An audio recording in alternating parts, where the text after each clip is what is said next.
placer. ¿Me escuchan bien? Sí, perfecto. Qué bueno, excelente.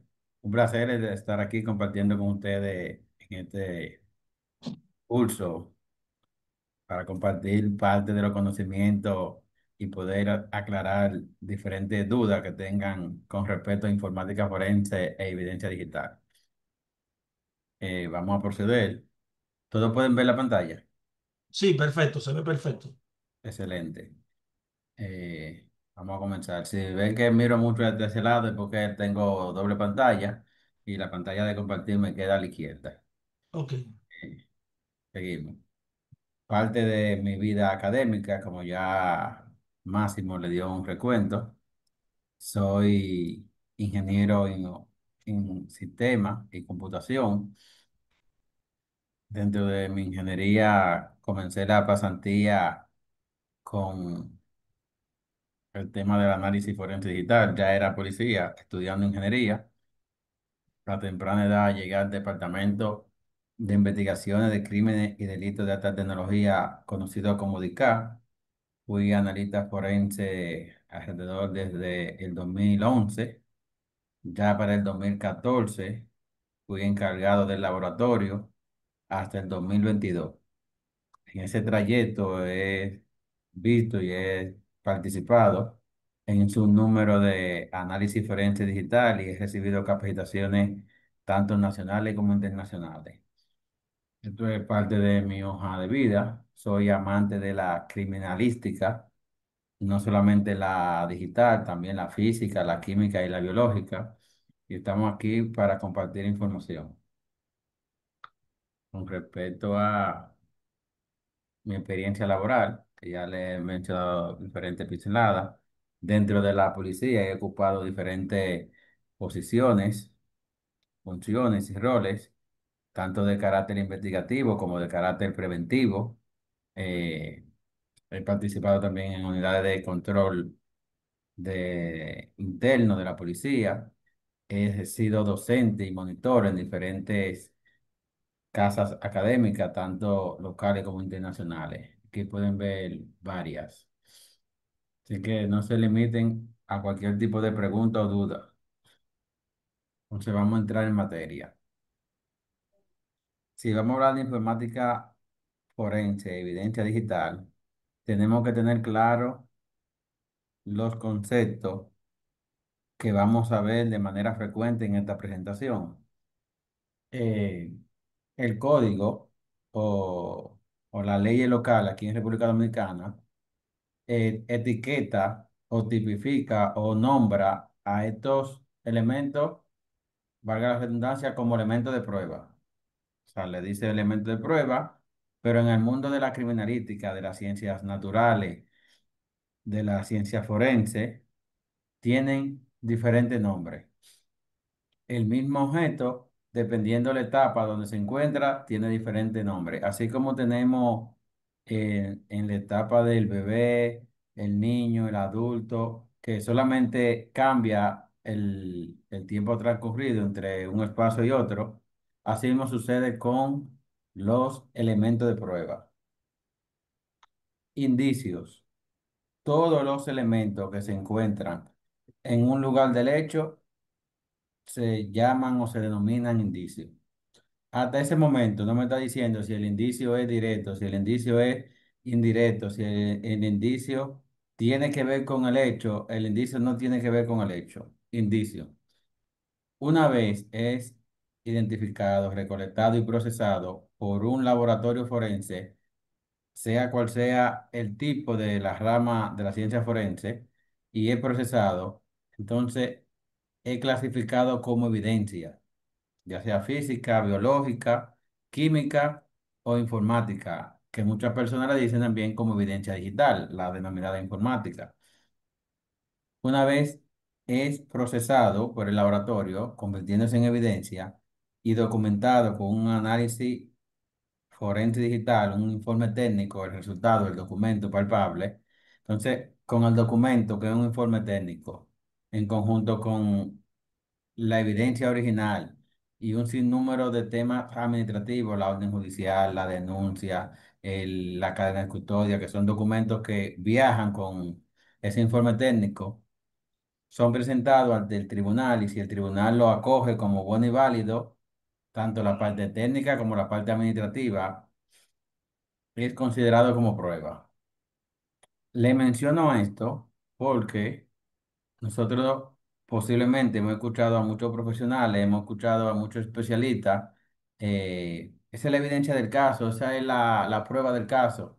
Pero en el mundo científico, cada posición o cada espacio donde se encuentra ese indicio original, ese elemento de prueba, se clasifica. Si tienen alguna duda, me la pueden levantar la mano sin problema. Entonces, Elkin, una disculpa, Elkin, disculpa, la metodología que usamos regularmente es que la persona, ustedes hacen deposiciones, ¿verdad? sí. A menos que tú prefieras hacerlo así, que interactivo, pero lo que hacemos muchas veces es, terminamos la presentación, entonces ahí realizamos la sesión de preguntas, pero como tú te sientas más cómodo.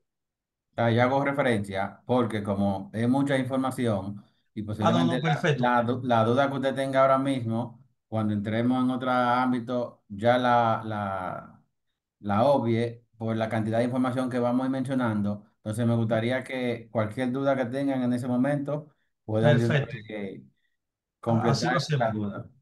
así lo hacemos, no hay problema. Excelente. Entonces, ya que vimos un ecosistema de indicios, de evidencia y de prueba, tenemos que tener claro lo que es evidencia digital.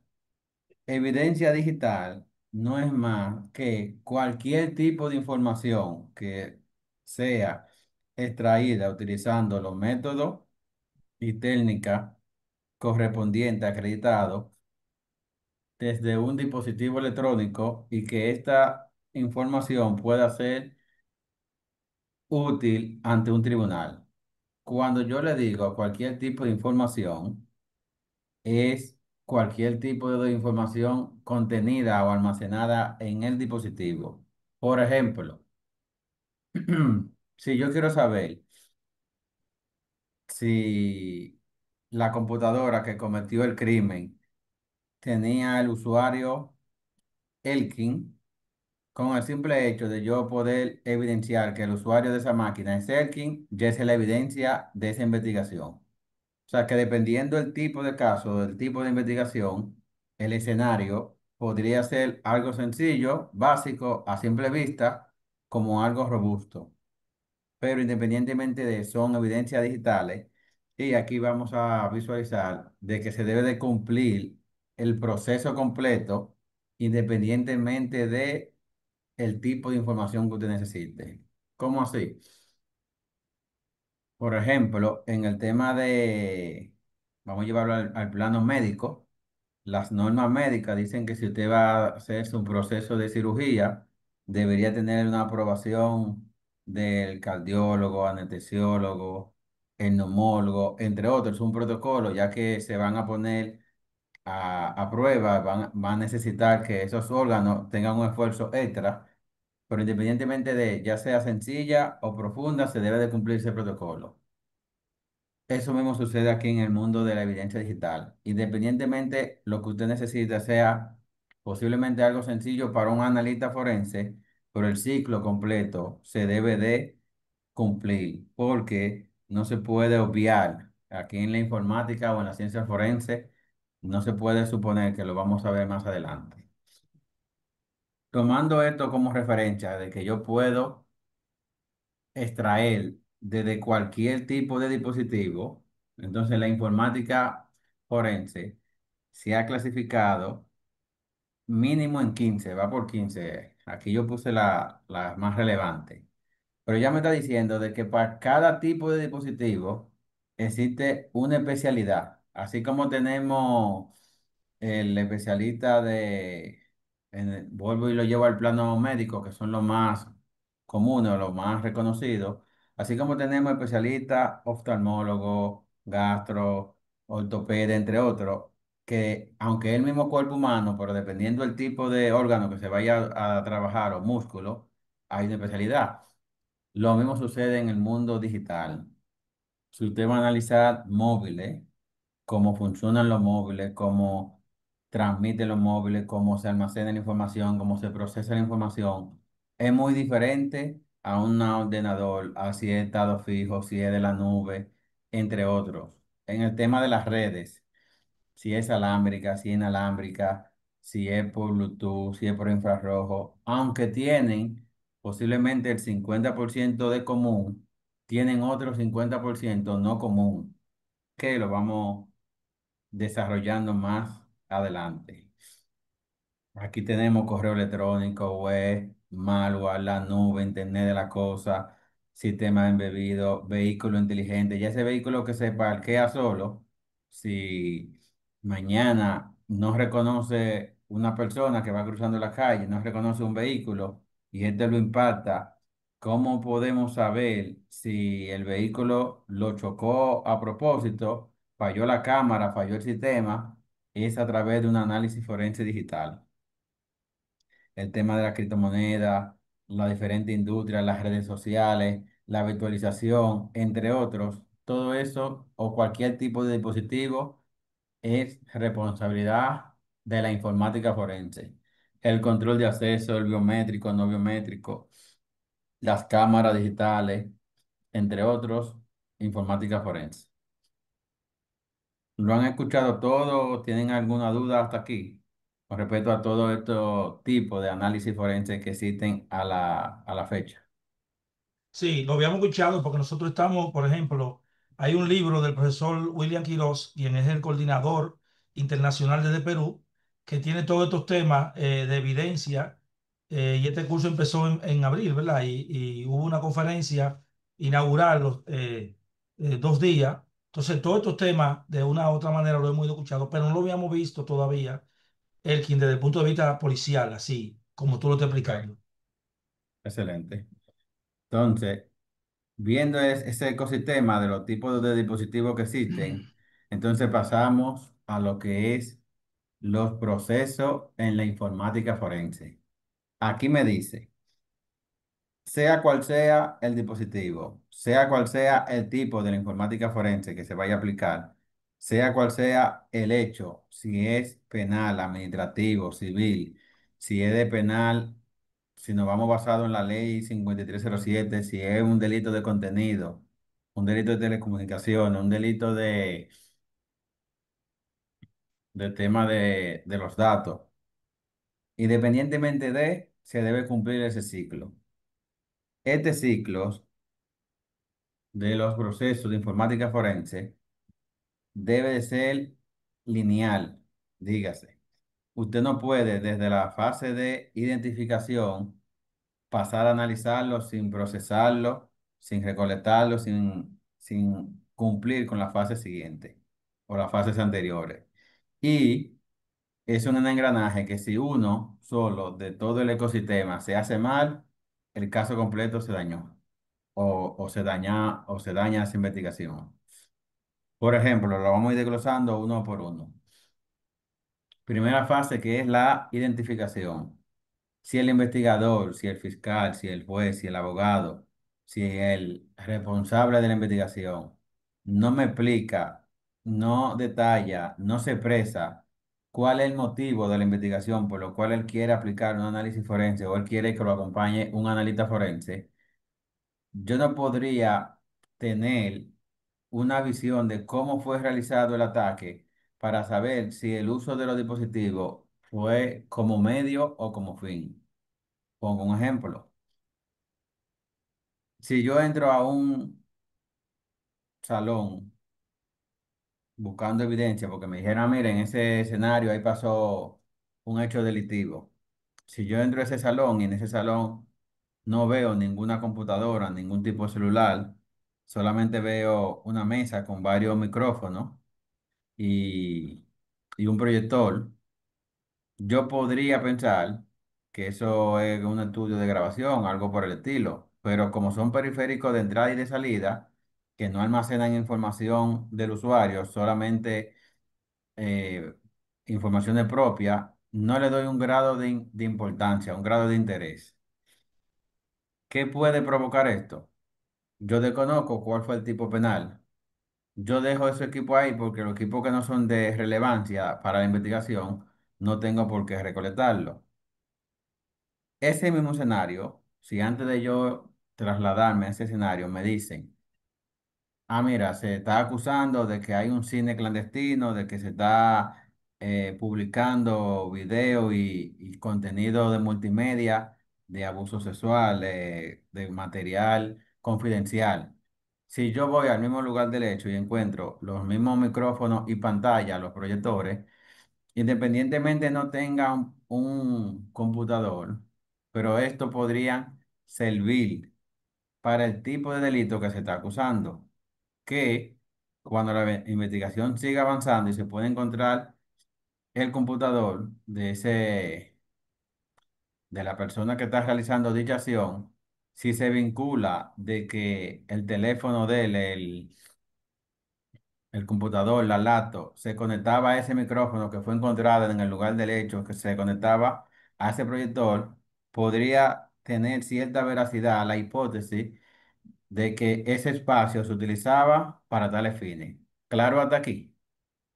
Miren Perfecto. solamente cómo una expresión ya le dio un valor diferente a los dispositivos. Entonces, tomando eso como referencia, aquí nos damos cuenta de que los peritos, los analistas forenses, son auxiliares de la investigación. O sea, ustedes deben de tratar de enseñarle, de demostrarle todas las hipótesis, todas las informaciones que ustedes tienen hasta ese momento y que sea el perito el que pueda clasificar qué le suma y qué le resta para su investigación, ya que dependiendo un sinnúmero de factores, él podría cambiar la técnica, el método, entre otras cosas. Por ejemplo, por el simple hecho de usted decirle de que la persona todo lo hecho delictivo lo hacía en hora de la madrugada y no de día, eso cambia. Por el simple hecho de usted decirle de que la persona es de otra nacionalidad, el cual tiene un idioma que no es el español, eso cambia. Si usted le dice que tiene un nivel técnico avanzado, en el cual esa persona utiliza computadores robustos o cierto tipo de ordenadores especiales. Todo eso cambia hasta en la herramienta que necesita el perito para poderla llevar, para poderla transportar. Entonces, la primera fase que es identificación va muy de la mano con ese órgano investigador. Una vez se pueda identificar, procedemos entonces a recolectar todas esas informaciones, tanto física como lógica. Más adelante vamos a ver una pequeña prueba. Todo lo que yo recolecte, tengo que preservarlo físico y lógicamente. Todo lo que se preserva en el lugar del hecho se transporta, se lleva a un lugar seguro, ya sea laboratorio o el lugar que se utilice para el análisis. Se analiza y se documenta todo lo que se hizo en el proceso completo. Entonces, aquí lo vamos viendo, lo mismo que hemos hablado, pero con diferentes ejemplos. Identificación. Ese analista tiene que tener la capacidad de saber para qué se utiliza todos los dispositivos electrónicos. O sea, si yo solamente sé de computadores y de celulares y voy a un lugar del hecho y me encuentro con un dispositivo que yo sé que es electrónico o desconozco que es electrónico, pero ese dispositivo se utiliza para grabar, se utiliza como procesador. Entonces, posiblemente yo podría estar dejando la evidencia o el indicio, perdón, principal de la investigación por desconocimiento técnico. ¿Qué hacen muchos analistas, muchos peritos? Que para no dejar en el lugar del hecho algún indicio que sea principal, que sea primordial para la investigación, proceden a recolectar el 100%. Ahí cuando ustedes ven que dice, se llevaron hasta el inversor. Hola. ¿Por qué? Porque dependiendo de un sinnúmero más de factores, no solamente computacionales, también podría variar el tipo de investigación, ya sea que usted tenga una antena satelital, una antena alámbrica, inalámbrica o especial, todo eso varía en la investigación. Aparte de la identificación física que yo tengo que hacer de que es, por ejemplo, un dispositivo, marca, modelo, color, descripción, yo también tengo que tener la capacidad de hacer una identificación lógica. Paso a explicar. Si el dispositivo está encendido, independientemente del sistema operativo, yo tengo que tener la capacidad de poderlo identificar. ¿Cuál es el identificador único que tiene ese dispositivo? Ah, pero es un televisor. Ok, dependiendo de la marca del televisor, tiene un sistema operativo basado en X kernel y así sucesivamente. Ya desde aquí me está diciendo de que posiblemente yo podría encontrar en muchos escenarios algo sencillo, que yo sé que es la computadora, que yo sé que es una memoria USB, pero no tiene límite el grado de severidad que me puedo encontrar. Una vez yo proceda a la fase de identificación, procedo a recolección. En la recolección es parte de los más o de la más difícil para el perito. ¿Por qué es de la más difícil? Porque en esa etapa, dependiendo el método, dependiendo la técnica, posiblemente se puedan perder datos e informaciones que sean fundamentales para la investigación. Por ejemplo, si yo tengo conocimiento solamente de 5 registros de información y cuando estoy recolectando solamente recolecto esos 5, pero la computadora tenía 8 y esos 3, por yo de conocer de eso, lo dejé ahí y luego en el proceso de análisis más adelante se ve la necesidad de que me hacían falta, pero ya esta etapa pasó, ya eso se sobreescribió y ya eso se dañó. Otra etapa es, si yo tengo una memoria USB para con mi software forense hacerle la recolección. Pero eso que yo le voy a hacer recolección, yo estoy pensando de que me voy a encontrar un sistema operativo Windows de X versión. Pero cuando llego al lugar del hecho, me encuentro con una laptop que no tiene ni puerto USB. Entonces, por yo no tener esos recursos preparados para ese momento, cada minuto que va pasando se van perdiendo datos, se va sobreescribiendo información. Por eso, esta es una de las fases más delicada de la investigación. Aquí yo tengo que recolectar tanto físico como lógico. Tengo que tomar en cuenta la fecha, la hora. Tengo que estar acompañado con el representante legal y el oficial de seguridad. Tercera fase del proceso, lo que es la preservación. Una vez ya yo puedo o levanto esa información, recolecto esa información, es mi responsabilidad preservarla, tanto físico como lógico.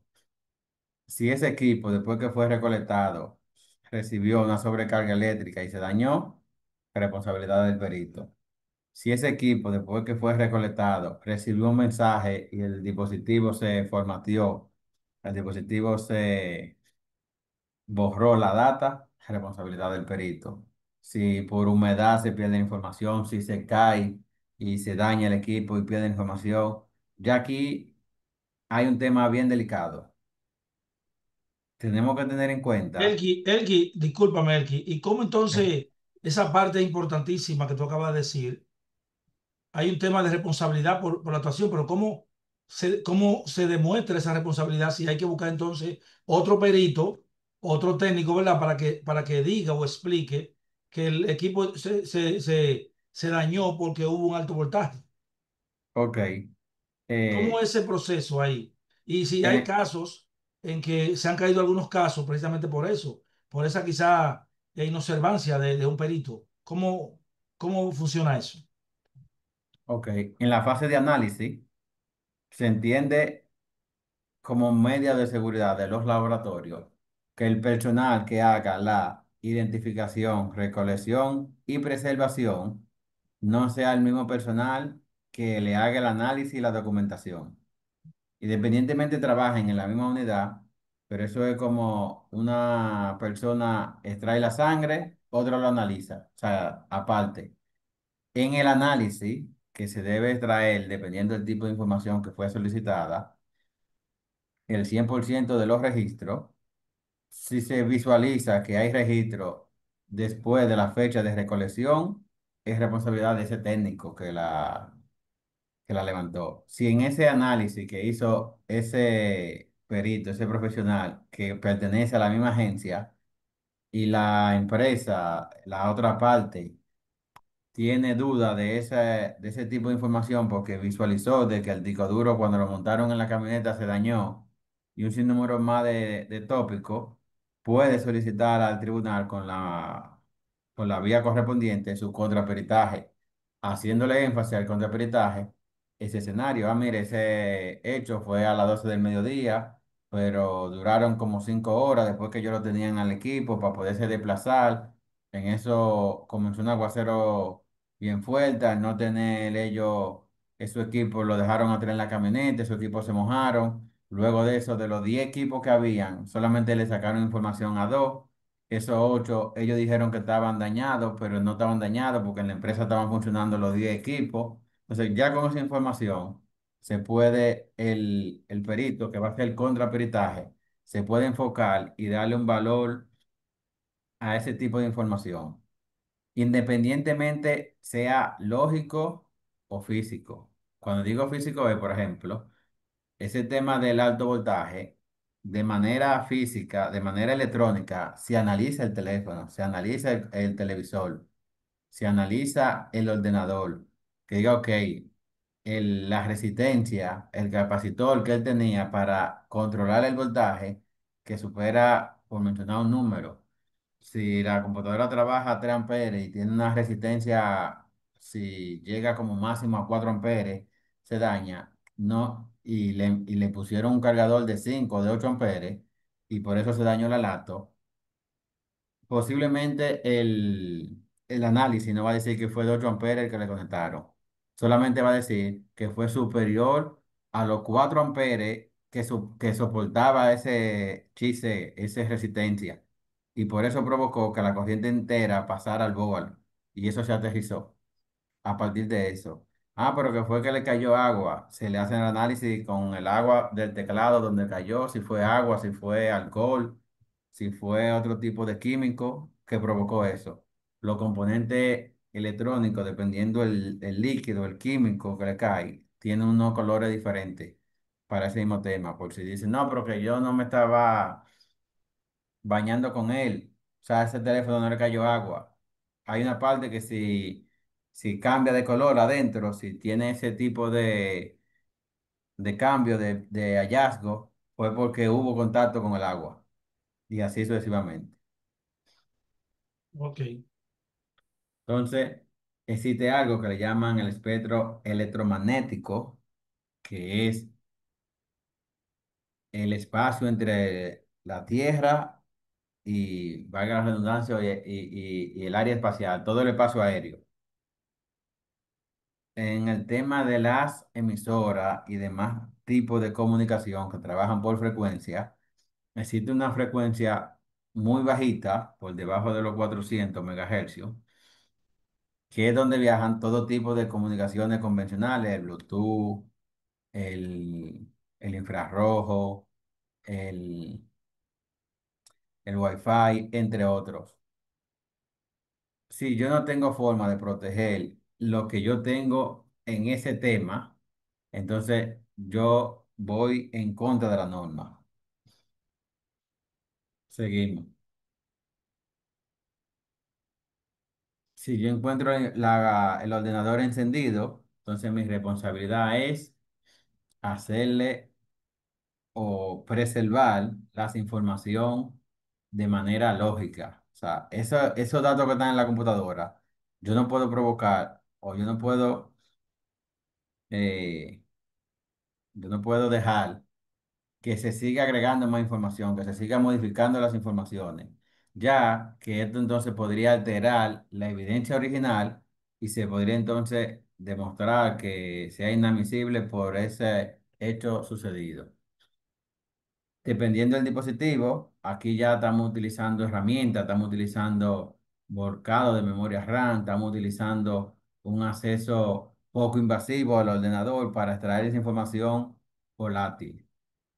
Los ordenadores, los dispositivos tienen dos tipos de información, la no volátil y la volátil. La no volátil es la que se almacena en un medio de almacenamiento que aunque se apague o se desconecte de la energía, esa información sigue ahí. Eso es como la de la información que usted guarda en un disco duro.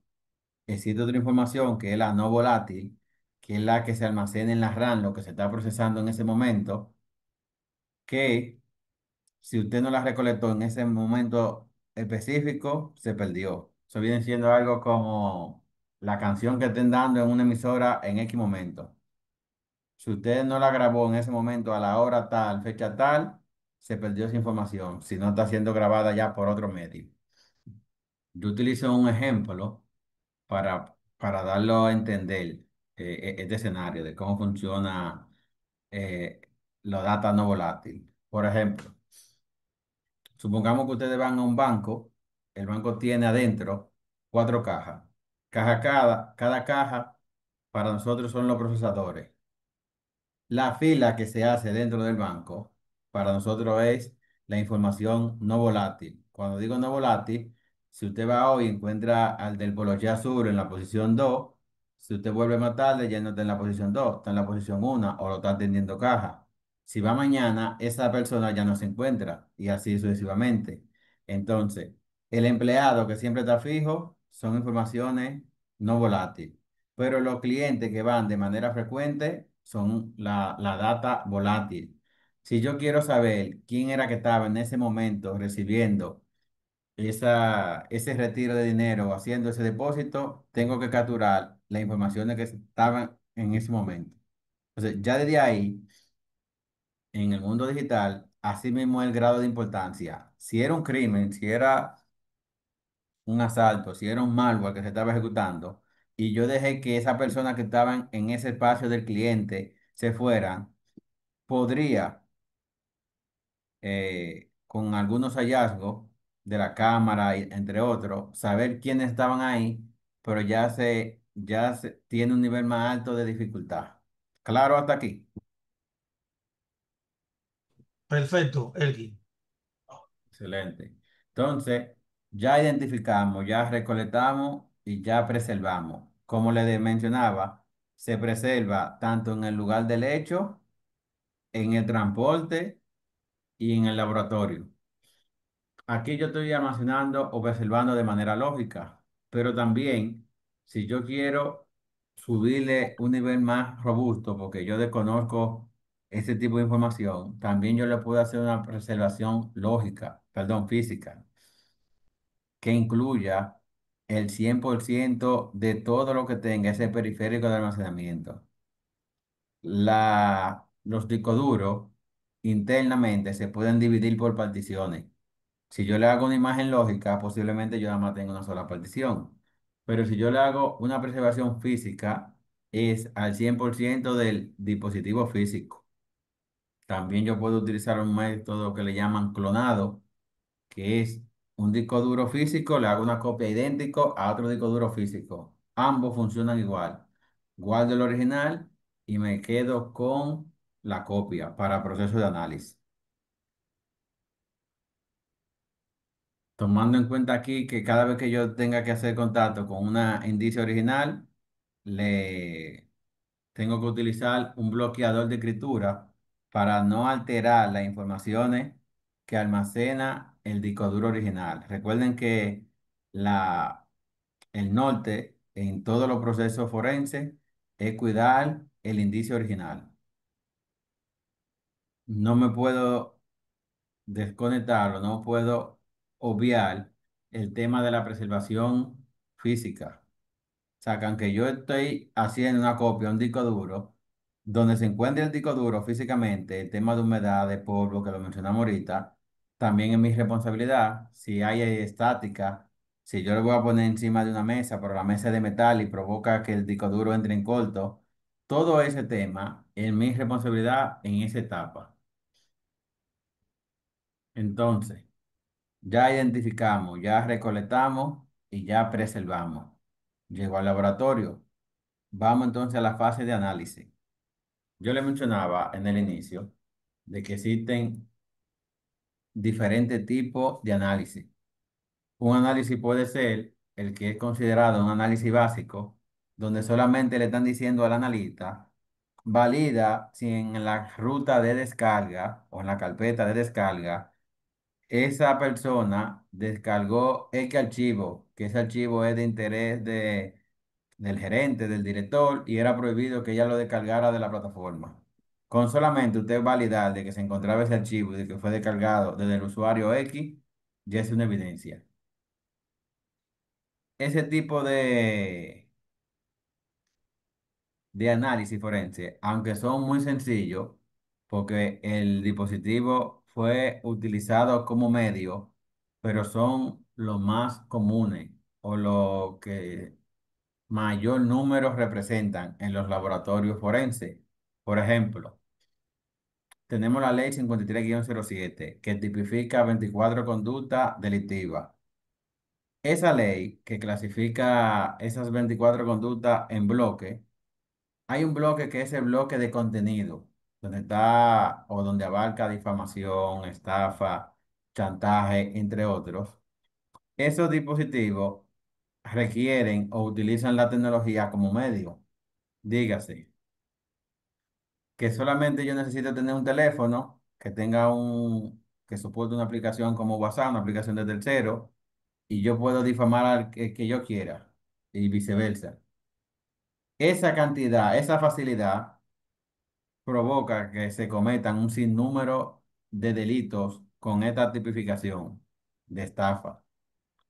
Al perito que le toca analizar ese teléfono, que solamente tiene que validar de que ciertamente él recibió ese mensaje, de que ciertamente la persona con la que él estaba hablando fue de X ID o identificación, de que la persona con la que él estaba chateando fue que le dijo, deposítame esta cuenta.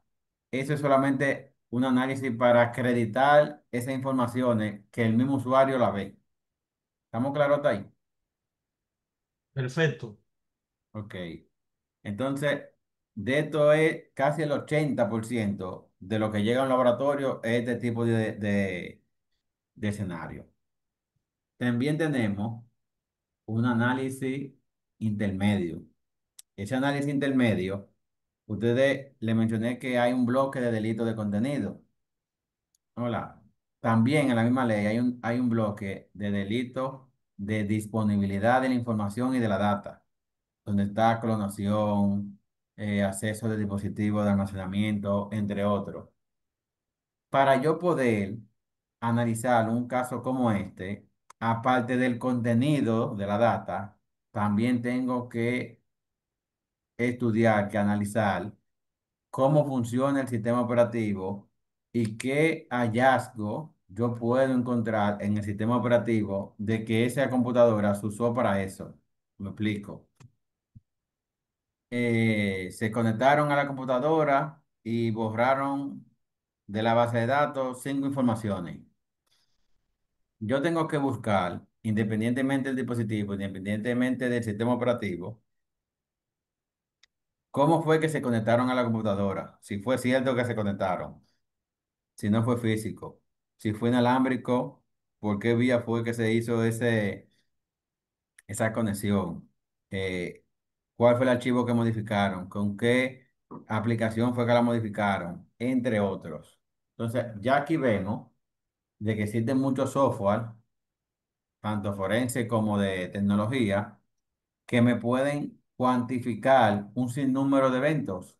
Así como hay una rama de la informática que le llaman Big Data, que puede tomar muchos registros de información y clasificarlo y aplicar lo que le dicen analítica de data. Y decir, ok, el promedio es tanto, el porcentaje es tanto, el uso de los recursos es tanto. Yo tengo entonces ya que aparte de tener conocimiento de cómo se almacena la información, también tener cierta destreza en sistema operativo. Ustedes vieron el ejemplo que les mencioné ahorita de la difamación. Yo le mando un mensaje difamatorio tanto en el de usted hay evidencia como en el mío hay evidencia. Eso es acreditarlo. Eso en el análisis básico que lo mueve. Pero vamos a subir un nivel. Supongamos que usted tenga su WhatsApp vinculado en su teléfono. Aparte de su teléfono, usted también tenga WhatsApp en su laptop, la WhatsApp web o WhatsApp desktop. Aparte de tenerlo ahí, también usted lo tiene en su reloj. Resulta y acontece de que se envió un mensaje amenazante desde su WhatsApp. Usted dice, bueno, yo he estado todo el tiempo con mi teléfono, yo no mandé el mensaje, pero en su WhatsApp se ve de que hubo un mensaje que salió. Ya yo, como perito, como analista, necesito poder analizar la base de datos de WhatsApp para poder clasificar de manera individual cuáles mensajes fueron del reloj, cuáles mensajes fueron por la plataforma web y cuáles mensajes fueron desde el teléfono. Si ese mensaje se mandó desde la web, de esto, desde el reloj, y la persona no tenía la laptop en ese momento, porque esa es la laptop que él usa normalmente en el trabajo, o él fue a un centro de internet a imprimir algo, se lo dio para descargarlo y lo dejó ahí, entonces ya es un indicio de que se necesita analizar ese ordenador para saber quién era que estaba en ese ordenador cuando se mandó el mensaje. Pero independientemente de la cuenta de WhatsApp fue suya que salió. Estamos claros hasta aquí ya, cómo le subimos un nivel De de, complejidad, sí, de perfecto. complejidad y que me merita a mí no solamente a ver el mensaje de WhatsApp, sino también ver la base de datos de WhatsApp.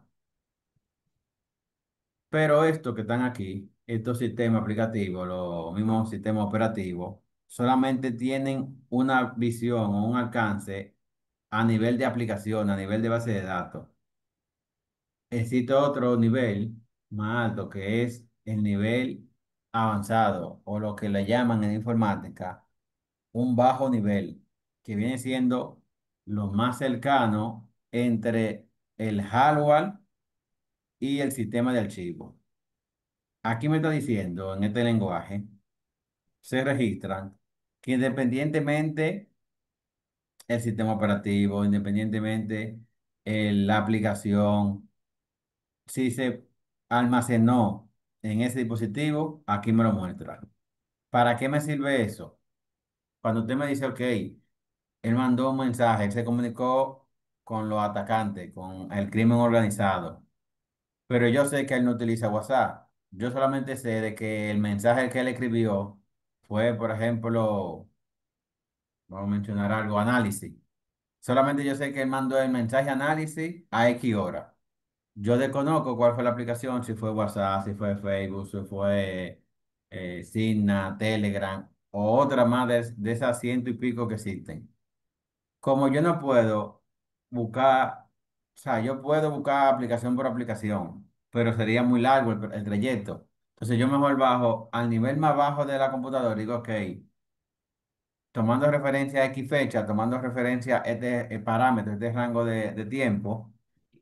Déjame ver cuándo él mencionó análisis y bajo qué contexto él lo mencionó. Y así podría entonces analizar mucho mejor y dar con el paradero de manera más efectiva. Ya vean cómo el mismo analista o el mismo laboratorio necesita una cantidad de un 80% que llega a un laboratorio básico, un 15, 17, 18% intermedio y un 2 o un 3% avanzado. Pero posiblemente analizando un solo caso avanzado, se dura 2, 3, 4 meses por el poder descifrar, decodificar todo este tipo de información, dependiendo de la cantidad de información que ustedes posiblemente o un analista promedio que analice de caso básico 1 y 2 casos por día. Posiblemente este tipo de casos lo que hacen es que lo van a acomodando, ya que muchos laboratorios trabajan por estadística. Entonces, cuando te digan, no, yo en estos 6 meses he trabajado 2 casos avanzados, versus otra persona que en esos 6 meses trabajó 35 casos. O sea, no, espérate, pero fulano es más eficiente. Eso varía mucho tema. Pregunta hasta aquí.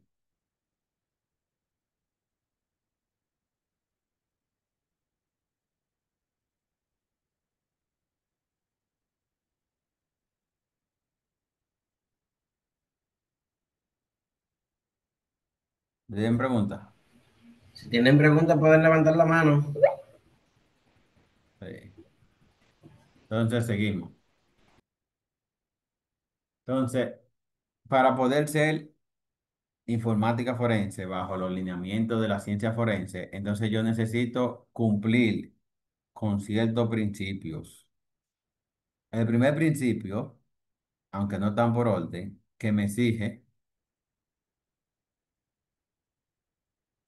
que yo debo de respetar es, se debe de obtener de manera legal. Esto es bien delicado, escuchen bien. Independientemente sea un caso penal, administrativo o civil, aunque yo sea el perito de la empresa, yo no tengo facultad de analizar sus dispositivos personales de los empleados, independientemente tenga autorización de mi gerente, de mi director, de mi superior directo. ¿Por qué? Porque eso va en contra de la norma, de la ley. Entonces, pero que fue un empleado que ahí se va a evidenciar si él cometió el fraude para poderlo desvincular y el director, el CISO, el vicepresidente quiere que eso se haga rápido. Tenga en cuenta siempre eso. Número dos, solo el personal competente tiene que tocarlo o vincularse con la evidencia electrónica, dígase. Que ese hecho que pasó en el interior del país y usted por no desplazarse, por no tener un personal en esa sucursal, en esa región, usted le dijo a un técnico o amigo suyo, a una persona de seguridad física, a uno de legales, a un soporte técnico, mira, la computadora que está allá, desconéctala para que me la mande. Tiene que tener cuidado en eso. Cualquier acción realizada sobre la evidencia electrónica no debe cambiar sus datos. O sea, cuando usted extraiga la información y analice esa información, independientemente de, usted no puede agregar la información. Y otro tópico muy fundamental es, se debe registrar todas las acciones. O sea positiva, sea negativa, aunque a usted le dé un error, usted tiene que ponerlo. Si usted cometió un error de que en vez de utilizar X cargador lo puso al revés y eso hizo o provocó algún efecto, tiene que documentarlo. Seguimos. Entonces, ¿cuáles son los requisitos que se debe de cumplir para que ese indicio yo lo pueda llamar evidencia? O sea, ese proceso del laboratorio, ¿qué es lo que debe de cumplir? Bueno, existen diferentes requisitos. Vamos a irlo mencionando por bloque. En el primer requisito, orientado a la relevancia, nos dice, el dispositivo tiene que estar relacionado con el caso específico. Dígase, si estamos investigando una difamación y yo quiero decirle que en el teléfono la persona estafó a un amigo de él porque está en el mismo teléfono, ese tipo de evidencia, ese tipo de hallazgo no son relevantes para ese tipo de caso en específico, a excepto que sea un caso de acción pública como tema de abuso sexual infantil, tráfico de armas, tráfico de personas, atentado terrorista, tema de sustancia controlada, que la ley lo clasifica como hallazgo inevitable, pero cualquier otro tipo de acción privada, acción pública, instancia privada, no, usted no debe de estarlo mencionando. Otro requisito basado en la relevancia, la evidencia se obtiene mediante un acta, independientemente de, del tipo de caso, si es un caso penal, ya sea que el dispositivo pertenezca a la víctima o fue ocupado a un imputado, existen diferentes tipos de actas. Si es de la víctima, fue entregado mediante un acta de entrega voluntaria. Si es del imputado o de la persona que se le acusa, o hay un registro de personas, si él lo tenía encima, un registro de lugar, de vehículo, independientemente de, se recolectó mediante un acta. Esa acta viaja con el proceso completo. Recuerden que yo le mencioné que para poder ser acogido como prueba se deben de cumplir tanto el tema técnico como el tema de legal y administrativo. Ese es uno que se debe de cumplir. Una vez identificado como indicio, elemento de prueba, como lo llama la ley local, se gestiona el acuerdo según el orden de la volatilidad. Recuerden cuando yo les mencionaba que hay informaciones que se borran, que hay otras informaciones que no se borran. Es responsabilidad del perito el orden que él va a recolectar la información. Pero si él no recolecta la información desde la mayor volátil a la menos volátil, y por él comenzar por la menos volátil se pierde información volátil, él tendría que justificar el por qué lo hizo con ese método o ese orden de volatilidad. Al igual que la pregunta que nos hizo Máximo al inicio, eso también se comprueba dependiendo de la fecha y hora que fue recolectado cada tipo de información. Otro tópico es, no se puede mezclar el análisis de un caso con el otro. Dígase. Si yo una vez trabajé uno de difamación de una persona de la ciudad con una persona del interior y el resultado fue X, mañana yo no puedo tomar ese mismo tema y decir así, lo que pasa es que ellos ponen la parada de Caribe Tour, ponen la parada de X Plaza para juntarse y es para tal cosa. Si en ese escenario se cumplió esa hipótesis, ok, pero no necesariamente yo puedo utilizar eso como evidencia. Ojo, basado en la cantidad de experiencia, en la cantidad de casos que ya yo he visto, yo podría tener una hipótesis en mi cabeza y esa hipótesis en mi cabeza materializarla, tratar de conseguir evidencia a los fines de que cada hipótesis coja cierto nivel de valor, pero no porque simplemente eso pasa frecuentemente y yo no tengo prueba, mencionarlo. Seguimos. Existe otro principio que es el de exclusión. Este hace referencia a lo que le llaman el árbol envenenado. Me explico. Si al final yo por la presión que me puso el director, el vicepresidente, tomé el teléfono personal del empleado para extraerle la información, independientemente existan informaciones valiosas en ese caso, como fue obtenido de manera irregular, sin orden judicial, sin consentimiento, sin el acta de entrega de la misma persona, entonces eso es inadmisible, declarado más adelante. Entonces, a ese tipo de exclusión se le llaman el fruto del árbol envenenado, o sea que eh, si es envenenado el árbol, el fruto no va a servir. Seguimos. El tema de prueba de oída, como mencionamos ahorita, del tema de un caso que siempre los atracadores, los delincuentes hacen eso por X o Y cosa. O sea, tomar un rumor y llevarlo a un tribunal y decir que el hecho pasó, porque normalmente en esa zona de esa playa, en esa zona, en esa jurisdicción, pasan las cosas así, sin evidencia. Eso también es muy delicado. El analista, lo que no se pueda comprobar, no se plasma en el informe. Entonces, ¿quién me dice a mí cuál es el orden de la volatilidad? ¿Cómo yo lo debo recolectar? ¿Quién me exige a mí que hay eh, herramientas forenses legales, de que hay métodos legales? Para eso hay normas y guías internacionales.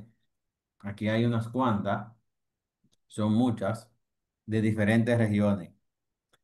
Nosotros, a través de un tratado internacional del Convenio de Budapest, nosotros tenemos la ley 5307 de abril del 2007.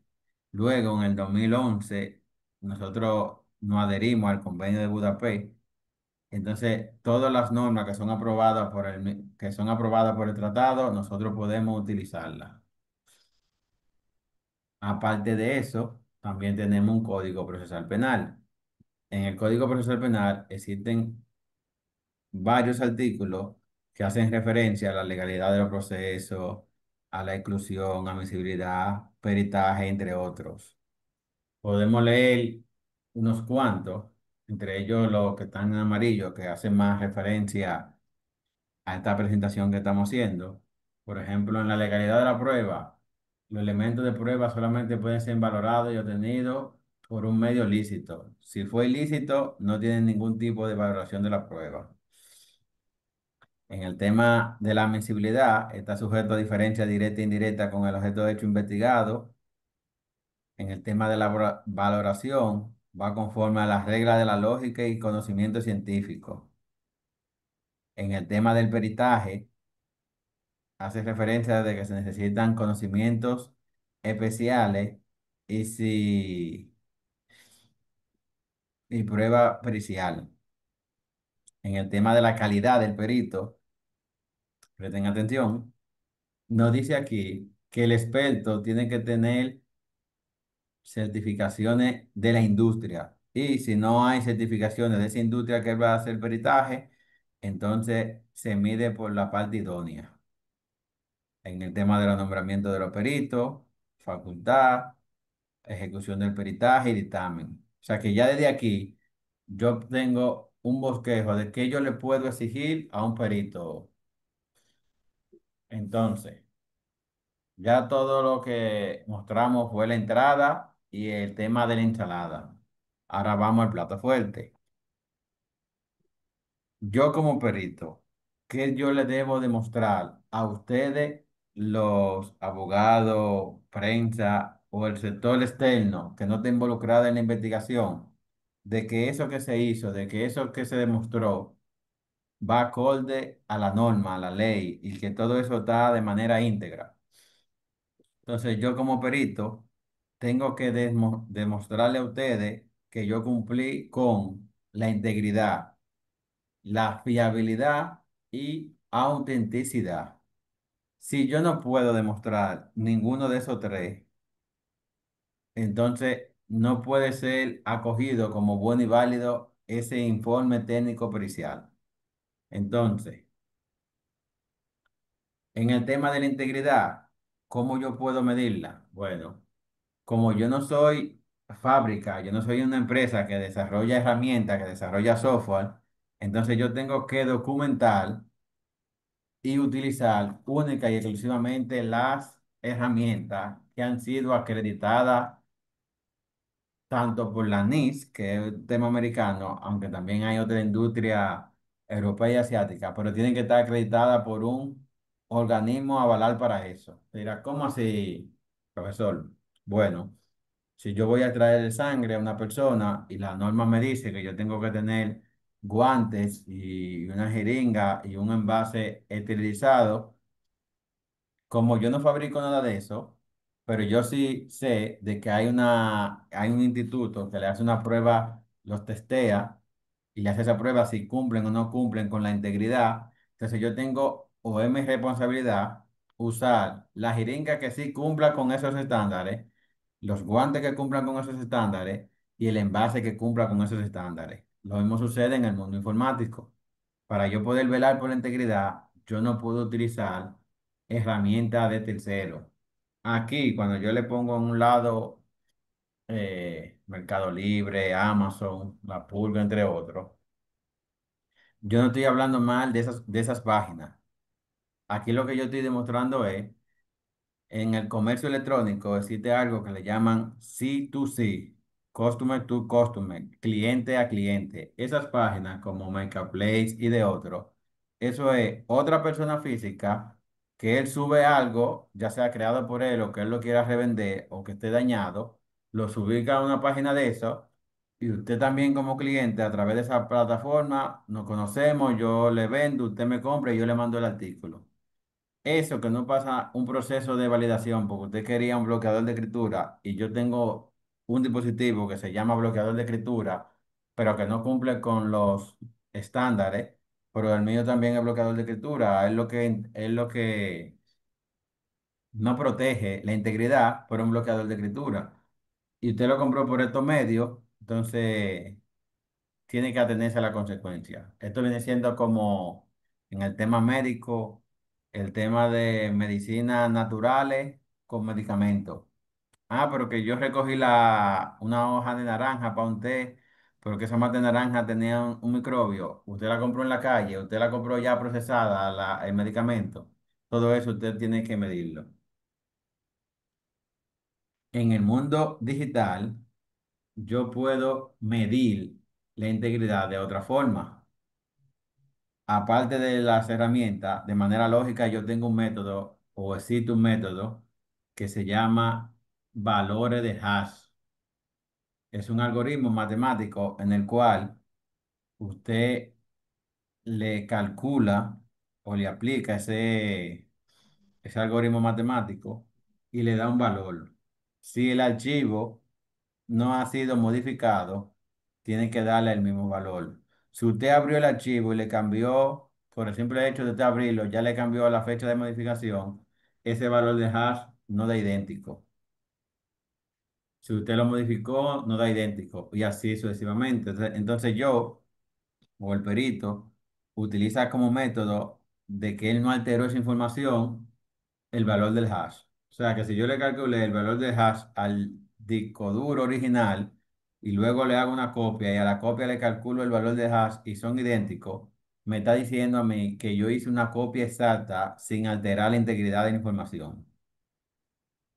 Aquí vemos de que existen un sinnúmero de algoritmos. MD5, SHA-1, SHA-250, perdón, SHA-256, entre otros. Ninguna norma me dice que yo tenga que utilizar un algoritmo en específico.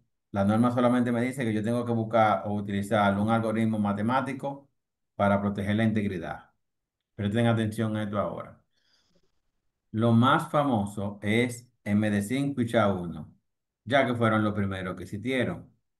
Pero, pero, en el 2007 MD5 y en el 2011 SHA-1 sufrieron lo que le llaman colisión de hash.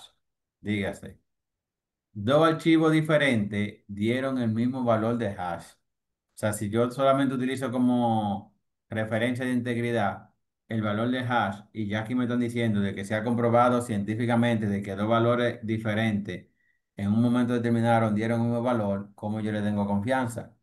La NIS mandó a partir del 2013 de que se deben de ir cambiando esos dos valores por uno superior, ya sea el SHA-256, entre otros. Pero la mayoría de los software forenses o de las herramientas solamente soportan o SHA-1 o MD5.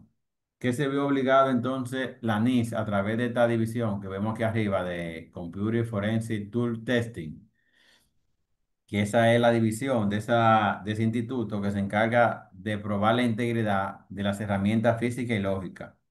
Se vieron obligados ellos a, a publicar un documento donde diga que si usted lo utiliza los dos al mismo tiempo, o sea, como un verificador válido con el MD5 y válido con SHA-1, y en ambos coinciden, hasta la fecha no se ha visto una colisión de hash.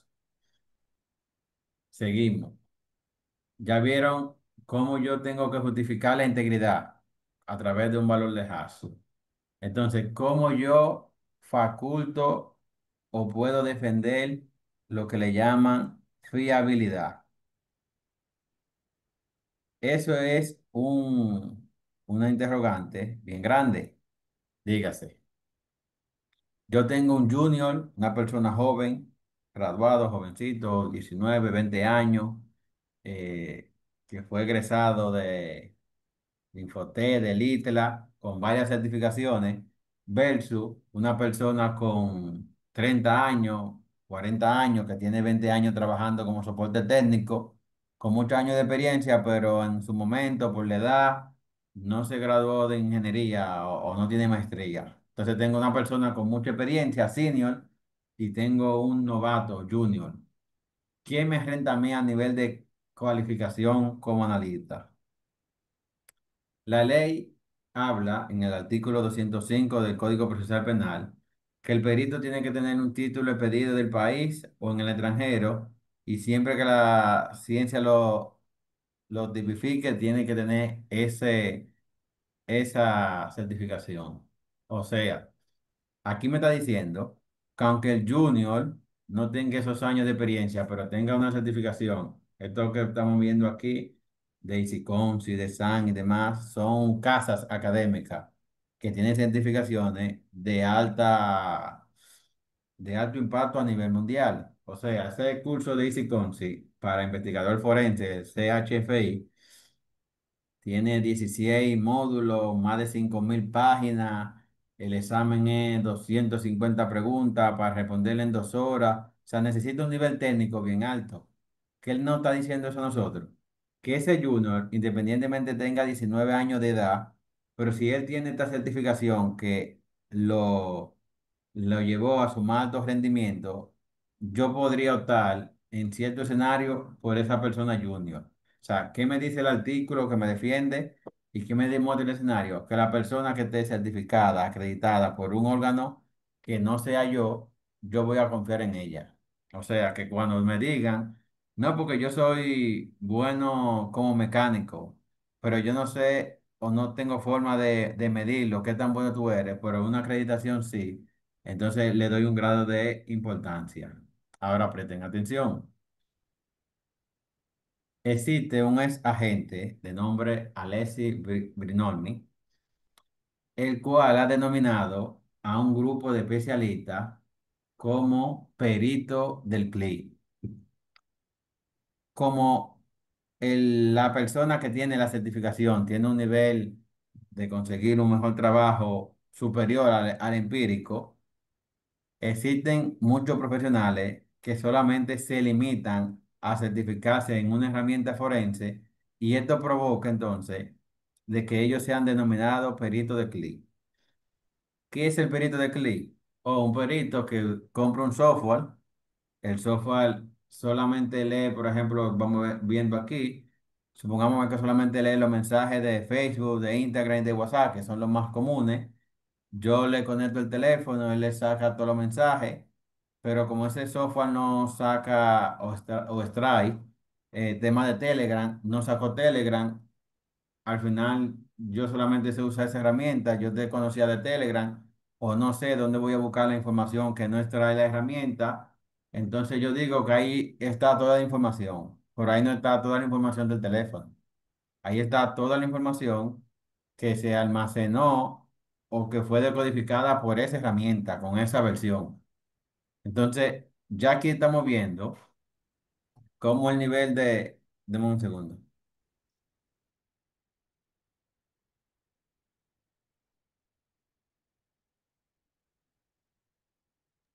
disculpe. Ya aquí estamos viendo cómo el nivel de acreditación, porque me lo exige la norma, tiene un nivel, pero aquí solamente saben dar clic. Ese viene siendo como ese profesional que solamente copia y pega una denuncia, una querella, una plantilla, y él llena los espacios vacíos sin saber cuál fue el motivo de la creación de ese mismo documento. Pregunta hasta aquí.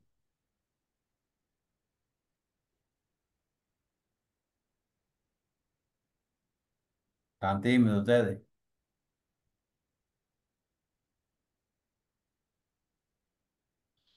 Entonces, ¿recuerdan cuando les mencionaba el tema del análisis, de que existe mucho análisis básico, intermedio y avanzado? La mayoría de los análisis básicos se resuelven aún sea con un perito de clic.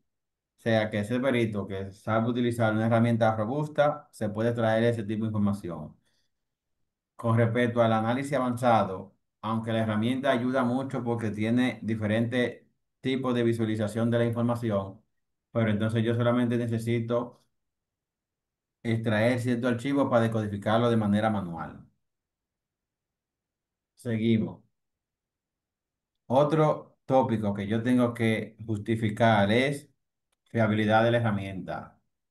Presten atención. Existen herramientas de pagos y herramientas open source o gratuitas. Independientemente sean open source o sean de pago, no me asegura a mí que sean fiables. Lo único que me asegura a mí de que sea fiable es que haya pasado una prueba de integración, de integridad de esa herramienta. Ahí se van a dar cuenta de que existen muchas software o aplicaciones gratuitas que sí cumplen con la norma y otras que son de pago que no cumplen con la norma. Uno de los más relevantes en un tema de análisis forense, yo tengo que demostrar fiabilidad. La fiabilidad me habla de la seguridad y del entorno donde se hizo ese análisis forense.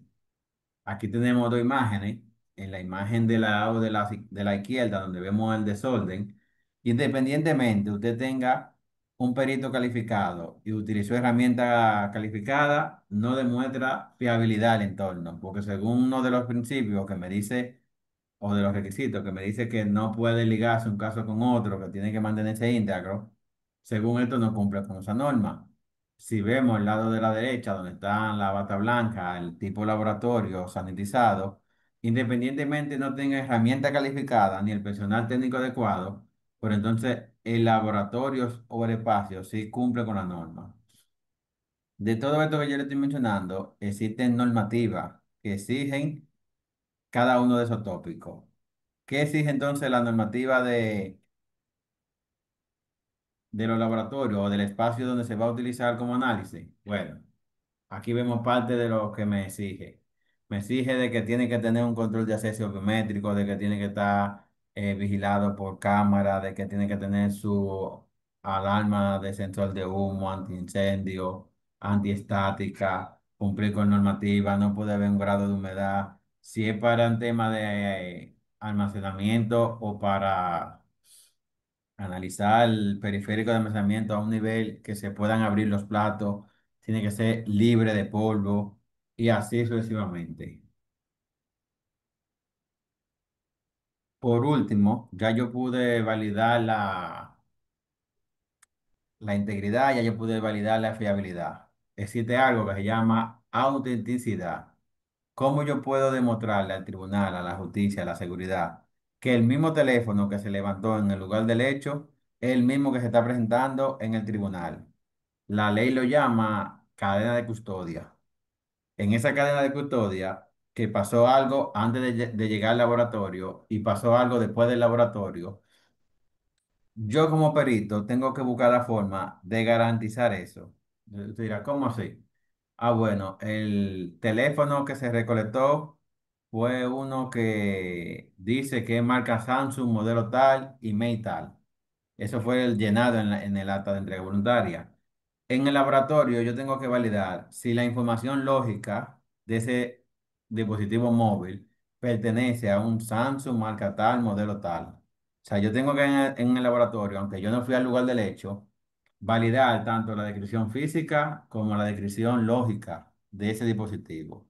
Una vez fue procesado por mi laboratorio, por el laboratorio, esa información yo la copio en un medio extraíble, dígase un disco duro. Ese disco duro yo tengo que plasmarlo en el informe. Ah, que cuando yo llego al tribunal como perito, me preguntan, ok, ¿usted hizo ese análisis? Sí. ¿Usted extrajo la información? Sí. ¿Dónde usted almacenó esa información? En el disco duro, marca tal, modelo tal, color tal. Ah, pero ese no fue el que se presentó al tribunal. Entonces, ya ahí yo estoy cuidando tanto lo que pasó antes como lo que puede pasar después del laboratorio, de que sea auténtico ese dispositivo. Recuerden que para yo poder mencionar que sea el disco duro o el predio auténtico, tengo que cumplir con el ciclo forense. Si yo no cumplí con el ciclo de la preservación, se daña todo. Independientemente de todo eso, el analista forense tiene que responder el qué, cómo, cuándo, dónde del escenario que se investiga. Presten atención. Cuando dice quién, no hace referencia a la persona física que cometió el hecho. En el mundo digital, cuando dice quién, es la persona lógica que cometió el hecho. Pues dice, ¿cómo así? Lógica y física. Bueno, si usted utilizando un usuario genérico mandó un mensaje, en el teléfono yo puedo extraer de que el usuario que mandó ese mensaje es de nombre genérico. quien tiene que llevar que el que estaba utilizando ese usuario fue usted al mundo físico, ya eso es responsabilidad del investigador, del fiscal, del policía, de legales, de quien lleva la investigación. Si yo aquí puedo evidenciar de que la IP 12345 fue la que se conectó y borró la base de datos, quien debe de encargarse de validar de que la IP 12345 estaba asignada a una computadora que utilizaba el empleado tal, es un proceso de administración que van en conjunto, pero no es un informe técnico, información válida por un informe técnico. Entonces, vamos concluyendo. ¿Cómo ves un analista forense un escenario, sea cual sea el tipo penal? Desde antes de plantearle el escenario, él puede ver múltiples escenarios. Dependiendo del grado de información que le va suministrando ese agente, ese fiscal, esa persona que va a dirigir la investigación, él podrá ir descartando qué sí y qué no. Aquí vamos viendo diferentes sistemas operativos, si es lógico, si es físico, sistemas de archivos, sistemas de circuito. Vemos también que él tiene que ir a la corte, pero a mí me están mandando un teléfono, por ejemplo, a investigar un teléfono Samsung. Pero cuando voy a la corte, el tema es de sustancia controlada. Pero a mí nunca me dijeron si en el teléfono había tema de sustancia controlada. A mí lo que me mandaron fue a validar un mensaje. Y así sucesivamente. ¿Qué nos espera en el futuro a los analistas forenses? Bueno, ya las empresas lo aplican, algo que le llaman adquisición remota, que yo no necesite desplazarme al lugar del hecho para extraer la información. Esto tiene muchos pro y contra, mucho pro en el tema administrativo o civil, en el tema penal hasta ahora no se está ejecutando porque para yo poder acceder a un ordenador personal de una persona, valga la redundancia, un ciudadano convencional, según la norma, yo necesito una autorización judicial. Independientemente yo tenga una autorización judicial, recuerden que yo no puedo alterar el equipo original. Para yo poder extraer la información, yo necesito conectarme. Ese registro de que yo me conecté, yo estoy alterando el equipo original. Entonces, en el mundo penal, posiblemente no tenga mucho alcance el tema de la adquisición remota, pero en el mundo laboral, en el mundo administrativo, yo que tengo una sucursal en toda la provincia, pero yo le estoy haciendo una adquisición remota, es a la misma máquina de mi empresa, o sea, no a la máquina personal, no al teléfono personal.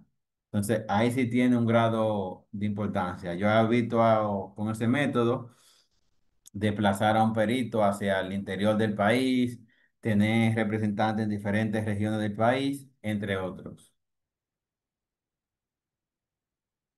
Aquí vemos un resumen de todo lo que hemos visto hasta el día de hoy. Bajo nivel, alto nivel, preservación, que sea admisible, que sea auténtica, que sea íntegro, que se documente, que me diga quién pasó, cuándo pasó, qué lo hizo y quién no lo hizo.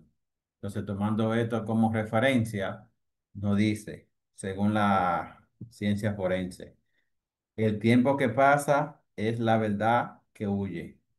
Si usted no tiene la capacidad técnica o las herramientas necesarias en el momento determinado, cada segundo va modificándose la información y posiblemente la información que usted quería no vuelva a estar en ese espacio, en ese momento.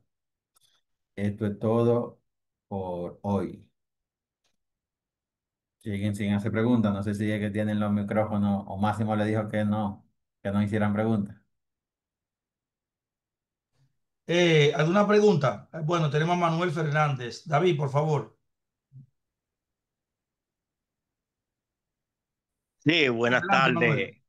Manuel. Buenas tardes. Muy bien explícita la explicación, sencilla y bien coordinada. Felicitaciones. Yo tengo varias preguntas y comienzo por el inicio cuando usted decía que se llegaba al lugar del hecho a recolectar la evidencia digital.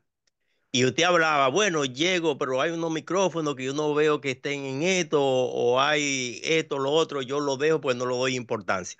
No está protocolizado, porque usted ha hecho un vuelo de pájaro cuando llega allá. No está protocolizado la metodología para recolectar todas esas evidencias, ya que si mal no recuerdo, en una exposición del maestro William Quiró, él decía que todo lo que era elementos o digital había que llevárselo todo. Incluso usted en un momento dado dijo que para que se quede algo era mejor llevárselo el 100%. Así es. O sea, vamos a detallarlo. La norma dice que usted se debería de llevar única y exclusivamente los dispositivos que están vinculados con el hecho. O sea, si yo estoy buscando una persona que mandó un mensaje difamatorio desde un BlackBerry y llega a una casa y el dueño de la casa tiene BlackBerry, pero el niño tiene tablet y demás, se supone que yo no debería de llevar el 100% de todos los equipos que encuentre en una empresa, en un edificio, solamente llevarme lo vinculado con el caso.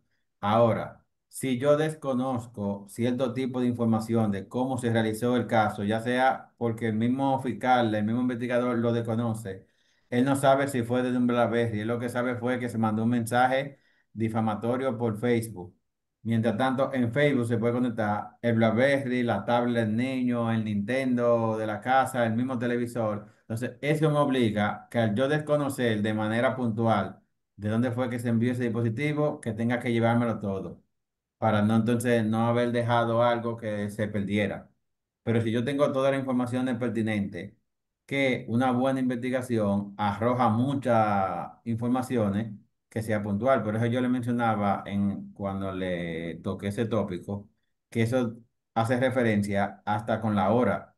O sea, si la persona que está cometiendo esa estafa, esa difamación, siempre lo hace a la 1 de la madrugada, posiblemente en el día él trabaje, en el día él no se encuentre en esa posición. Si el allanamiento, si es la ocupación, si el registro se hace a las 2 de la tarde y 8 de la mañana y no lo encontramos, eso fue por falta de codificar las informaciones que tenía el investigador.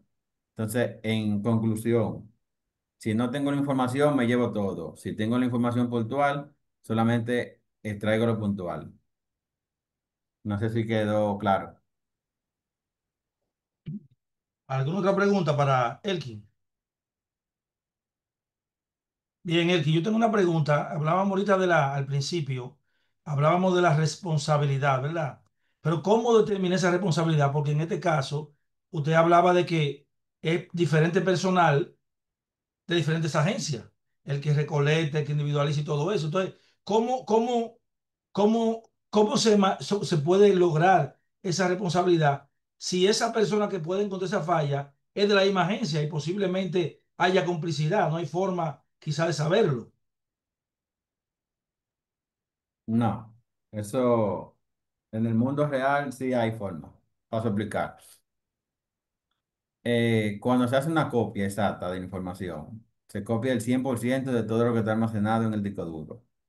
Eso en convalidación con, vamos a ponerlo aquí, eso en combinación con la cadena de custodia que debe de viajar, que dice, ok, quien levantó el indicio fue Manuel. Lo levantó a las 7 de la noche. A las 7:10, Manuel se lo entregó a Luis Enrique para que Luis Enrique lo preservara, lo pusiera, lo embalara. A las 7:20, Luis Enrique se lo entregó a Carmen para que lo transportara a base, que ella era la responsable de transportar todas las evidencias. A las 7:25 llegó a base y se lo entregó a Frank Reyes. Frank Reyes entonces se lo entregó a la fiscal, el cual lo pusieron en bóveda. Al otro día, a las 8 de la mañana, se mandó al laboratorio y comenzó a conectar. Si en el análisis que se hace se ve un registro a las 9 de la noche de ese día que se recolectó, que se ve que se agregó información o se modificó información, entonces el responsable, según la cadena de custodia, en ese momento, que era que estaba en bóveda de fiscalía, era que estaba en bóveda de la policía, es responsable de ese hecho. Dependiendo del tipo de investigación, usted que sabe si quiere que se vuelva ese indicio o esa evidencia inadmisible de manera completa, o si quiere comprobar quién fue el responsable.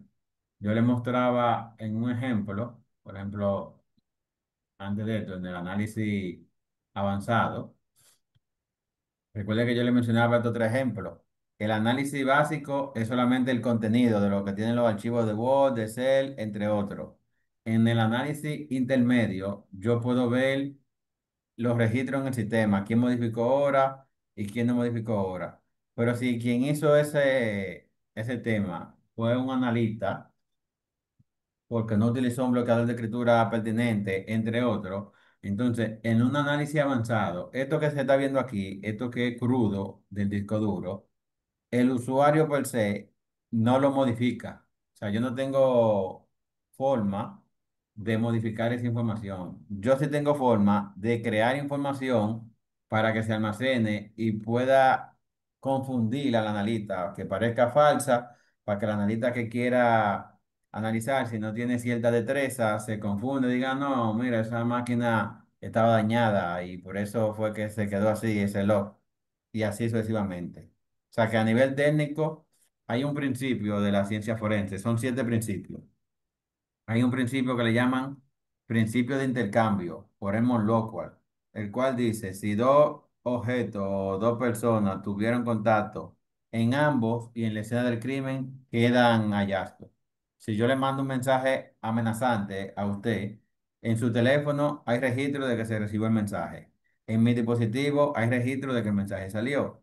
En la plataforma Zoom, que es el medio que estamos utilizando para comunicarnos, hay registro entonces de que se envió un mensaje desde Elkin hacia Máximo.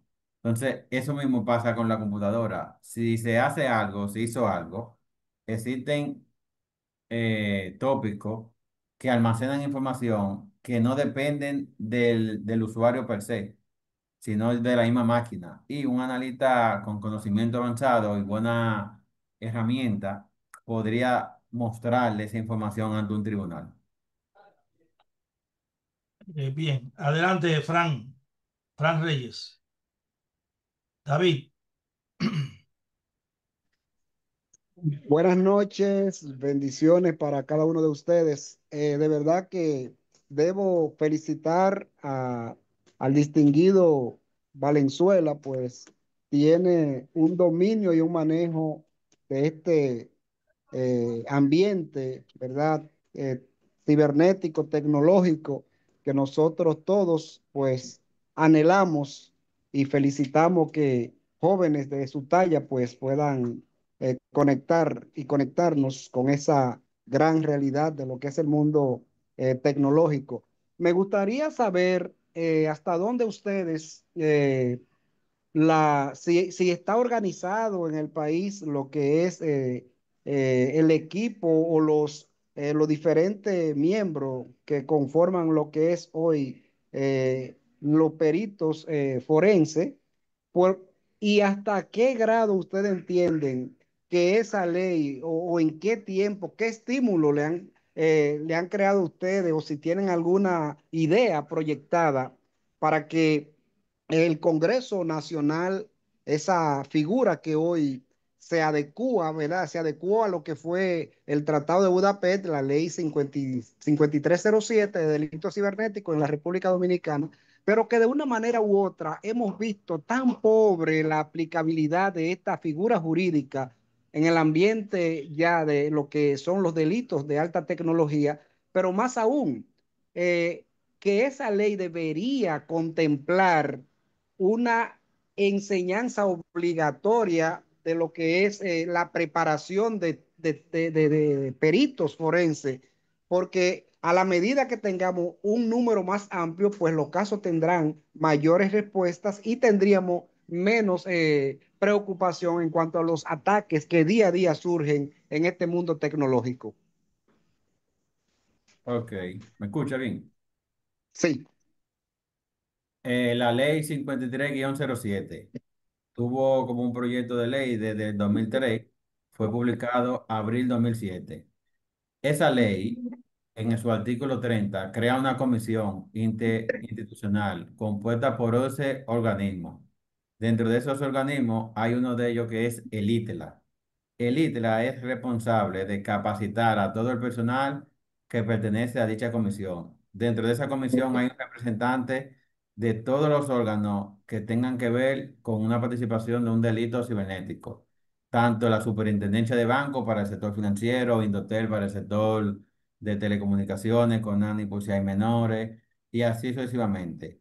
Independientemente de eso, el decreto 230-18 que crea el Centro Nacional de Ciberseguridad, es el artículo que le dice al centro: póngase en coordinación con la MESI, póngase en coordinación con educación, con la finalidad de que este tipo de información de la ciberseguridad, de la analista forense, se puede impartir en los diferentes niveles académicos. A partir de ese decreto, es que algunas maestrías, institutos y universidades han creado diplomados, carreras, entre otros. Dígase, antes del 2018, todas estas informaciones eran únicas, exclusivamente estatales. Después del 2018, por lo menos en el país, esas informaciones han sido de carácter público. Actualmente, existen universidades locales, tanto como INTEC y Unicaribe, que imparten maestría y grado de ciberseguridad. Pero también el ITLA tiene un tecnólogo, dígase, un técnico superior en informática forense, o sea, 2 años y medio en todo este tipo de información. Entonces, a nivel de preparación, también la policía de manera directa tiene diferentes escuelas. Tiene un instituto policial de estudios superiores, pero tiene capacitaciones nacionales e internacionales. Pero también tiene el Ministerio Público, también tiene una escuela, pero también la Escuela de la Judicatura de los Jueces también tiene una escuela que en su programa anual, aún sean cursos de taller, se imparten este tema. Entonces, en general, sí hay una casa de estudio en diferentes sectores para tales fines, que posiblemente la cantidad de especialistas que se necesiten en la región no lo tengamos, pero no un tema de logística, me explico. Cuando usted dice que yo necesito, por ejemplo, donde quiera que exista una dirección regional de la policía, un laboratorio.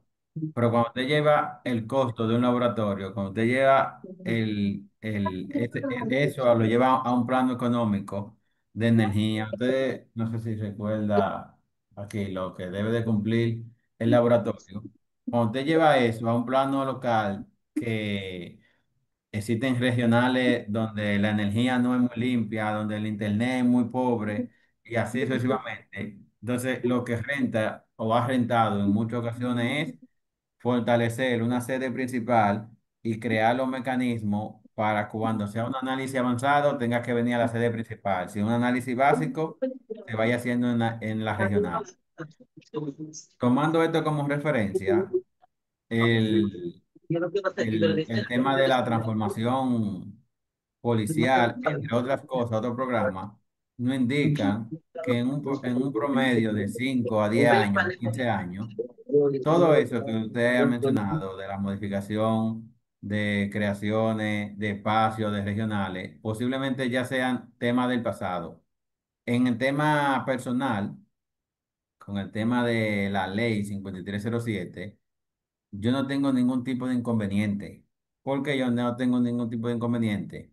Porque cuando usted hace un acceso ilícito, eso es como que una persona le robara a otra persona. O sea, yo no tengo que ver eh, el método que él utilizó. Si no, la tipificación penal fue robo. Ok, la tipificación penal es acceso ilícito. Ah, pero que anteriormente el acceso ilícito era por Wi-Fi y hoy en día es un nivel más robusto. Ya ahí me está diciendo ya a mí como perito, a mí como analista, que yo tengo que subir el nivel de capacidad para poder identificar cómo fue que él lo cometió. Pero en el tema de la acción, sigue siendo un acceso ilícito. Ah, que al abogado, que a la justicia, el tema de que es a instancia privada, el tema de que la cantidad de años es mínimo, el tema de que si la persona víctima, la jurisdicción es de otra provincia, lo obliga a que tenga que hacerse en esa provincia. Ya todo ese tema que posiblemente perjudica al sector justicia, pero yo como analista, yo no lo veo desde esa índole. Yo lo que veo es, ok, si lo veo desde aquí, lo que vi en lo que me exige el código, aquí el código me lo pone claro todo. O sea, mira, tú necesitas documentar los procesos, tú necesitas tener tu orden judicial, tú necesitas tener tal cosa, tú necesitas tener las certificaciones de la industria. Ah, pero las certificaciones de la industria, cuando se hizo el código, a la fecha, aquí me está diciendo cuáles son las de la industria, si son viejas o no son viejas, no. Porque, por ejemplo, si yo quiero utilizar la última herramienta acreditada al 2025, eso es para darle mayor, presten atención, mayor fiabilidad. La herramienta de fiabilidad, pero yo puedo utilizar una herramienta del 2000 que está acreditada para sacar la información. Porque al final usted lo que necesita es que la información sea íntegra.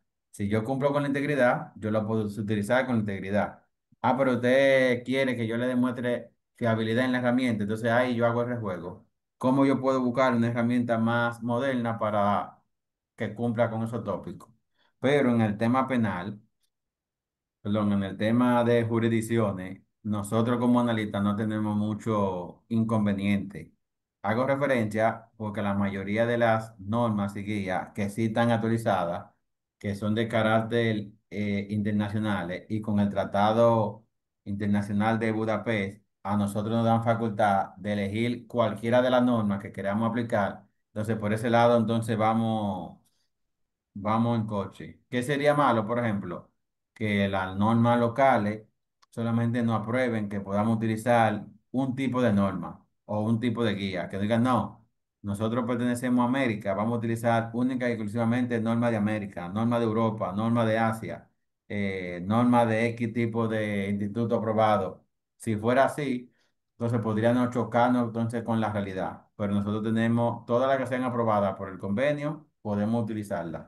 Solamente garantizar integridad, fiabilidad y autenticidad. Bien, Elkin, una pregunta. ¿Hay alguna otra pregunta? Si nadie tiene pregunta, yo voy a preguntar. Elkin, ¿cómo están las estadísticas en relación a los casos y podemos decir al nivel de éxito de los casos por estos análisis en función a estos parámetros que tú has establecido y que establecen los convenios y que ya hemos visto que hay todo un protocolo y que se levanta un acta desde el principio hasta el final, donde se registra todo el movimiento, el proceso con los equipos tecnológicos? ¿Cómo están las estadísticas según si manejas estadísticas podemos decirlo, de la certeza del manejo de la información con los casos que llegan a los tribunales? El nivel de condena, como si se han caído muchos casos por quizás mal manejo o quizás los dispositivos electrónicos se han quemado, algo así. ¿Cómo están esos datos? Ok, a la actualidad yo no manejo esos datos actualizados, ese tipo de información, pero basado en la cantidad de audiencias que yo he participado, existen, no sé si recuerdan el tercer bloque que yo tengo que tratar de garantizar, o parte de lo que yo tengo que tratar de garantizar, que es la autenticidad. Hay una etapa que es antes del laboratorio y hay una etapa que es después del laboratorio. Existen muchos escenarios donde se declara inadmisible la prueba técnica por el simple hecho de que después de no cumplió con la norma. Por ejemplo, usted manda a analizar un teléfono. Ese teléfono se extrae toda la información y se copia en una memoria azul, por mencionar algo. Esa memoria azul, eh, el órgano que solicitó esa información la copia en su computadora y para un tema, para no entregarle la memoria al tribunal, lo copia en un CD. Cuando se copió esa información en el laboratorio, en la memoria, se le calculó el valor del hash a la memoria también y se puso en el informe de que fue entregado en la memoria. Cuando eso llega al tribunal, que fue entregado en un CD y no una memoria, pero en el informe dice la memoria, ya desde ahí no se puede justificar que sea auténtica esa información. Entonces, se declara inadmisible esa presentación de esa evidencia, pero todavía ahí no se peleó nada técnico, ni el procedimiento, ni los hallazgos, ni los antecedentes, ni la herramienta, por el simple hecho de ese hecho administrativo. Otros, si recuerdan, el tema de la relevancia que hace referencia de que la persona que recolecta o que está involucrada en la investigación tiene que ser la persona asignada, también en otro escenario que se cumple mucho. Aunque que el miembro o la persona que estaba en esa regional, para que no se vaya a perder la información, él fue el que recolectó ese video, pero él no copió los logs de ese momento y cuando lo vinieron a mandar con su orden judicial al laboratorio o a sede central, ya se perdió un sinnúmero de información y no se puede justificar, entonces también eso son negligencias. Por eso yo le mencionaba en esta fase, que fue la fase inicial, yo le mencionaba aquí, pues fue el primer slide de la materia que le mencionaba. En el tema de las pruebas, no es solamente el tema técnico, va acompañado de unos documentos administrativos que se le caen de la mano a toditos los sectores, ya aquí es un ecosistema. Es la denuncia, fue puesta de manera correcta en la jurisdicción correcta y por la persona correcta, sí. Cumple con las condiciones, sí. La denuncia la recibió y se transmitió de manera correcta, sí. Eso que se transmitió fue asignado de manera correcta, sí. Se transportó en el tiempo hábil que decía la orden judicial, sí. Todo ese tema administrativo no es de manera directa responsabilidad del perito, pero sí en el mundo, por ejemplo, los que están en ejercicio se dan cuenta de un sinnúmero de tópicos que dicen, no, eso se va a caer porque ya el plazo, porque ya esto, porque ya el organismo, ya lo que tenían que hacer, se pasó. Si se documentara esa cantidad de, de procesos en los cuales se declara inadmisible y el por qué, se podría estar llevando una estadística muy bonita y que sirviera para fortalecer todas las instituciones Bien, gracias, Elkin. a la orden. Adelante, Manuel, que tiene una pregunta, Manuel. David, David, habilítame a Manuel, por favor. Sí, buenas. Pero esto se está poniendo interesante. Ahora surge la pregunta siguiente. Si tú grabas la información en una memoria azul, como dice usted, por asignarle un color, ¿por qué razón la copia se le asigna un código HACS? ¿Por qué la copia que se va a hacer no se hace en una memoria azul en lugar de un CD, que sabemos que ya no va a ser auténtica? Para cuando se comparen las dos memorias, la que tiene el código HACS coincida con la copia que se hizo en la otra memoria de color azul. Las razones las desconozco, porque ya es un proceso fuera del laboratorio. Pero por lo general, las pocas personas que he visto que lo hacen, lo que toman de referencia es de que en ese momento ellos mandaron una memoria que no estaba dentro del proceso o que es de mayor capacidad y ellos para seguir utilizando esa memoria en otras investigaciones, mejor graban el CD porque ellos saben que después que lo depositaron en el tribunal, y eso pertenece al tribunal durante todo el proceso. O sea, es un tema de recursos, de economía, entre otras cosas. Bien. Gracias.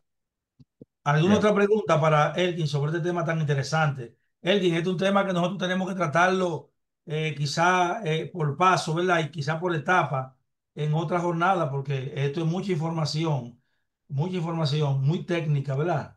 Que quizá mucha gente no tiene, o sea, no hemos tenido el tiempo, ¿verdad? Para desglosarlo bien, pero por eso te queremos comprometer aquí y discúlpanos que abusemos, ¿verdad? De eso, para que en otra jornada sea de este curso o de otro curso, porque este es un tema que nosotros tenemos que seguir avanzando aquí.